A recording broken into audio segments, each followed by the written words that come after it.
Tavşana bak amcuna bak orada. Tavşan kaçtı gördün mü? Sen tavşan düşürme ben canımı atayım şuradan daha. Giderken nereye gideceksin? Dayı yürüyerek mi gideceksin? Sen abla nereye gidiyorsun? Ben buradan beri gidiyorum. Araba sizin olsun. Niye ya? Ne oldu? Gidersin dayı gidersin. Adam Elime hala- bastım. Adam hala titriyor ya bacak. Sen buradan iki günde varırsan şeye Nereye? varacağın yere. Arabanın yanına mı? Arabayı zaten bulamam ben daha. Şunu Musa abi. Az Şöyle dinleneyim fazla bacana. çakma da Musa abi. Şuraya çak Musa abi. Ha buraya. Nasıl bacaklar titriyor mu? Baksana. Baksana He? lan. Bakayım. Alo. Adam nereye attık? Kış günü bir titriyor la bu zombur zombur. Uçtu yine ya.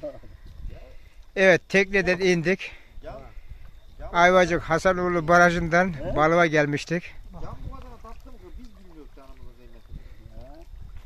kıymetini. Gece olduğundan Nerede bulacaksın ne? balığı? Bakacağız işte. Nasıl bakacaksın karanlıkta?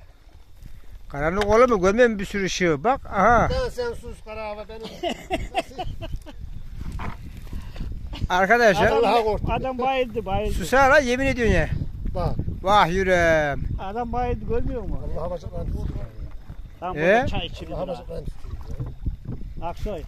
Burada çay Ya içiliyor. sallıyor bir şey diyorum bazen. Sen mi yaptırıyorsun İzhan? Bu yapıyor bu. Yo ben hiç ellemedim. Vallahi yapmadım. Hemen. Esas diyorum yapmadım. Burada He. çay içiliyordu ya. Yapacağım. Oğlum, Ben Erkenden gelecektin. beni seçkin yanına çağırdı. Ben sizin yanınıza oturuyordum. Ben sizi çok korkuturdum. Ya benim yanıma gelsen ben zaten oradan kaçardım. Çay Evet yapacaksanız- oltaları çıkarıyor.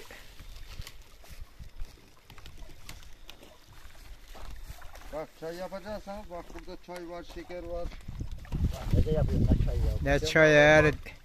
Balık tutacağız balık. Burası Hasanoğlu Barajı. Kaçtı. Sen şunları bir kes. Orta sar bakayım. Buraya gel. Bunu sen mi yaptın Aksoy? He. Şimdi. He.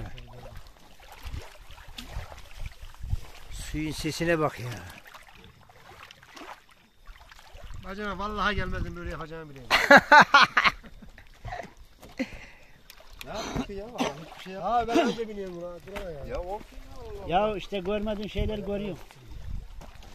Yani şimdi Aha. Selam. Seni yukarı mı çağırırlar şimdi bunlar? Kim? Seçkin de gidiyor. Kaldınız ha burada. Aha. İnşallah. Ben memnunum. He? Ben memnunum. Kim? Nerede geldin? 3 günde varamam ha burada arabalarla. Sinekten uyuyamam sinirden.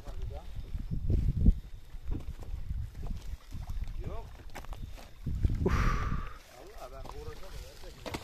Abi da volta atmaya gelmişiz biz.